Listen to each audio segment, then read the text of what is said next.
Welcome friends and traders.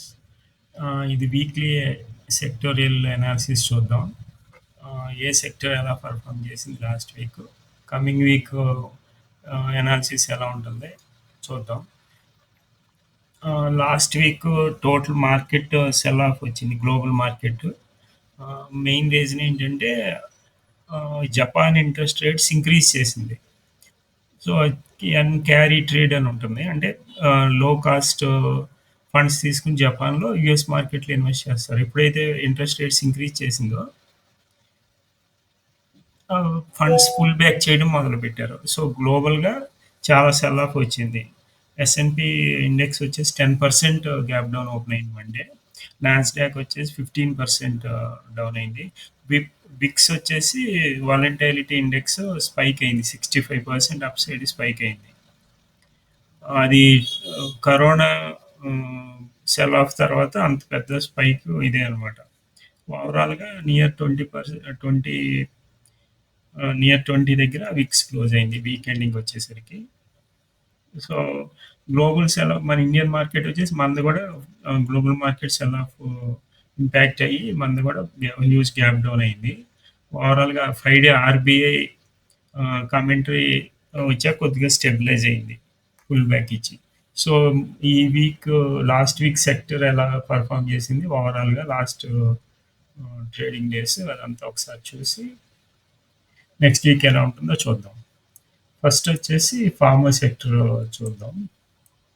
Pharma sector one of the strongest సెక్టర్గా ఉంది, బాగా బుల్లిష్గా ఉంది.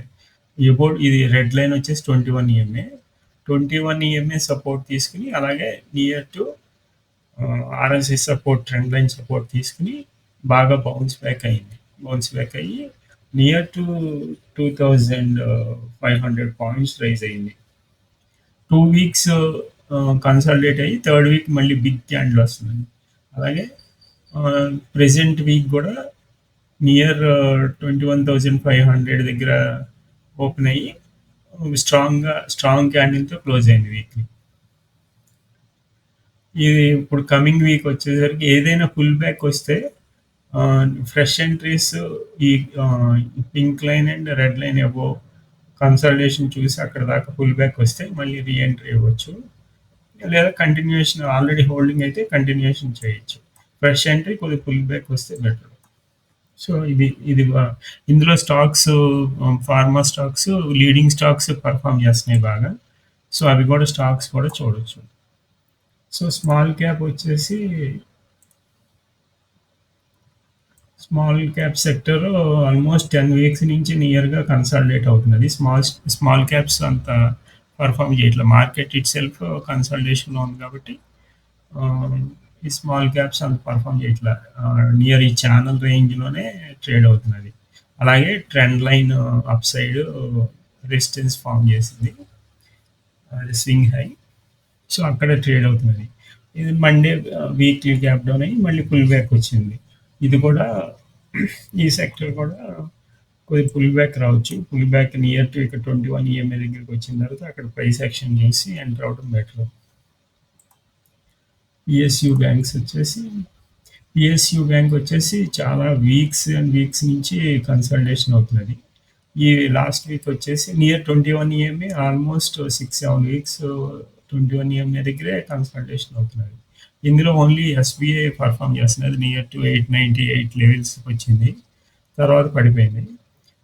సో ఈ రిజల్ట్స్ కూడా నియర్ టు ఎక్స్పెక్టేషన్స్ ఉన్నాయి.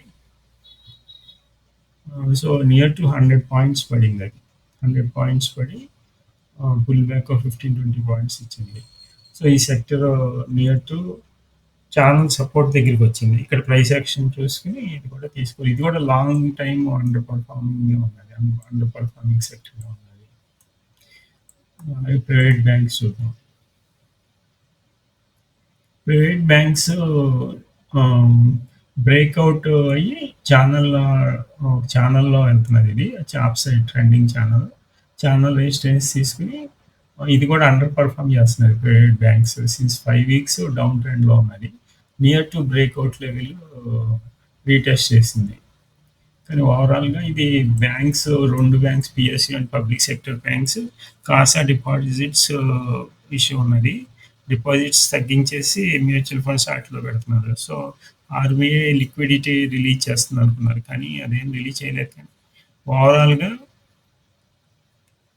ఓవరాల్‌గా మార్కెట్ స్టెబిలైజ్ అవుతుంది. మన స్ట్రాంగ్‌గానే ఉందని మంచి కామెంటరీ ఇచ్చింది. బ్యాంక్స్‌కైతే ఇంకా రేట్స్ ఏం చేంజ్ చేయలేదు. అన్‌చేంజ్ చేసి యాజ్ ఇట్ ఈస్‌గా ఉంచింది. సో, ఈ కాసా డిపాజిట్స్ వీటికి అంత రావట్లేదు. కాసా అంటే లో cost deposit savings account deposits.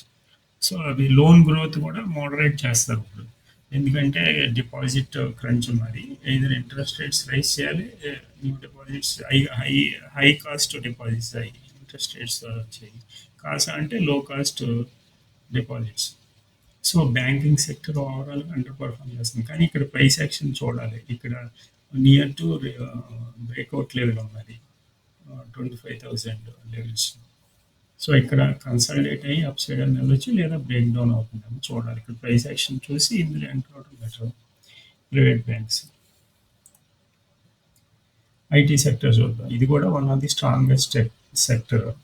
Near to 64 EMA దగ్గర సపోర్ట్ తీసుకుని అలాగే ఛానల్ డౌన్ సైడ్ సపోర్ట్ తీసుకుని ఇక్కడ కూడా ఆర్ఎస్ఐ సపోర్ట్ తీసుకుని జమ్మని వెళ్ళింది. ఆల్మోస్ట్ 30,000 నుంచి 10,000 పాయింట్స్ పెరిగింది. Every week up side.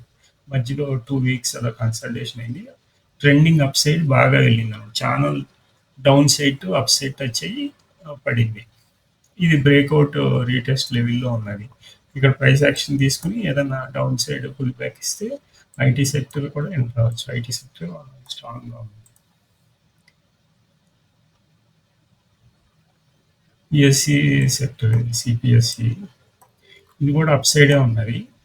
స్లోగా మూవ్ అవుతున్నది. సో, ఏదన్నా పుల్ బ్యాక్ ఇస్తే ఇది ఎంటర్ అవ్వచ్చు. మంచి ట్రెండింగ్ సెక్టర్ ఇది కూడా.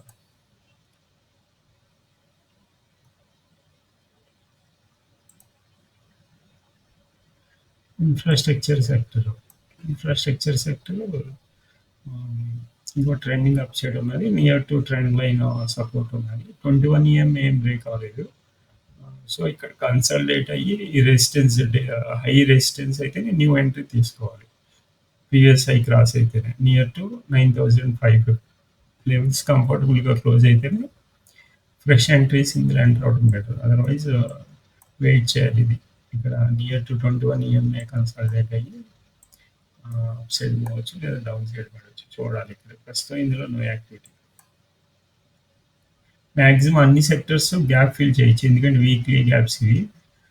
So, gap ups, gap ups, gap down వీక్లీలో maximum fill అయిపోతాయి.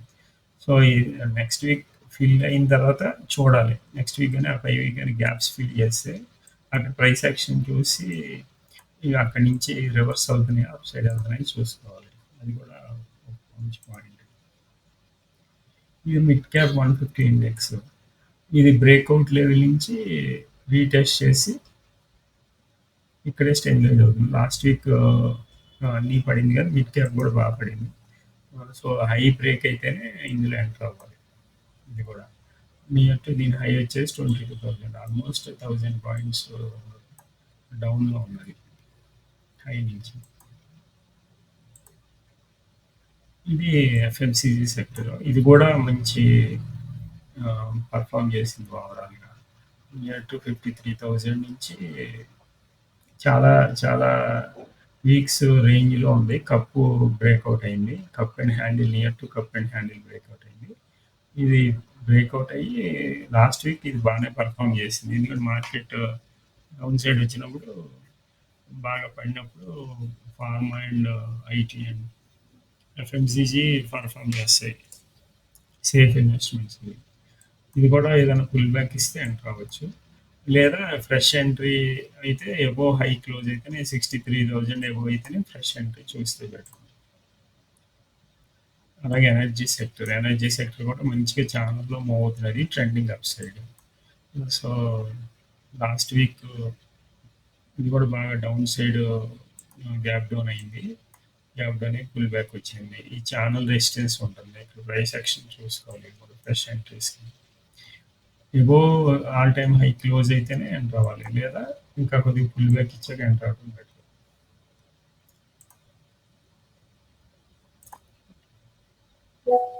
రియాల్టీ సెక్టర్ వచ్చేసి దీనికి బడ్జెట్‌లో నెగెటివ్ ఉంది కాబట్టి చాలా అండర్ పర్ఫార్మ్ చేసింది. సో, బడ్జెట్ నుంచి డౌన్ ట్రెండింగ్ స్టార్ట్ అయింది. స్లోగా పడుతున్నది.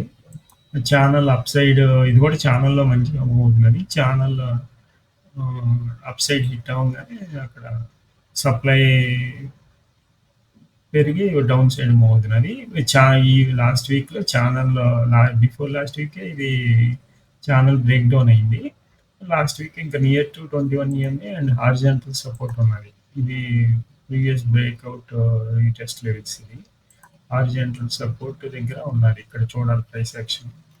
కానీ ఇది ట్రెండింగ్ ఇది ఇక్కడ చూస్తే ఆర్ఎస్ఐ డైవర్జెన్స్ వచ్చింది. అప్ సైడ్ మూవ్ అవుతున్నది డైవర్జెన్స్ వచ్చింది. సో, ఈ డైవర్జెన్స్ వలన ఇది కరెక్ట్‌గా అక్కడ ఈవినింగ్ ఈవినింగ్ స్టార్ ప్యాటర్న్ ఇది. అక్కడి నుంచి పడింది ఇది. సో, ఇది ఓవరాల్‌గా all sector major sector analysis. So, overall main 3 sectors trending ఉన్నాయి. Pharma, IT and FMCG. So, ఈ 3 సెక్టర్స్‌లో మేజర్ స్టాక్స్ వచ్చేసి ఒకసారి ప్రైస్ యాక్షన్ చూసి అందులో పర్ఫార్మ్ చేసి ఈ లాస్ట్ వీక్ డౌన్‌ఫాల్ ఏం సస్టైన్ అయ్యో చూసి వెరిఫై చేసి సెక్టర్ అనాలిసిస్ తీసుకొని లేదా రెస్పెక్టివ్ ఈటీఎఫ్స్‌లో పార్షియల్‌గా ఎంటర్ అవ్వచ్చు. 50% రిమైనింగ్ 50% ఇంకా పుల్ బ్యాక్ ఇచ్చిన తర్వాత చూడొచ్చు. సో, అది ఓవరాల్ అనాలిసిస్. ఈ వీక్ ఇది అనాలిసిస్. నెక్స్ట్ వీక్ మళ్ళీ వీకెండ్ అనాలిసిస్‌లో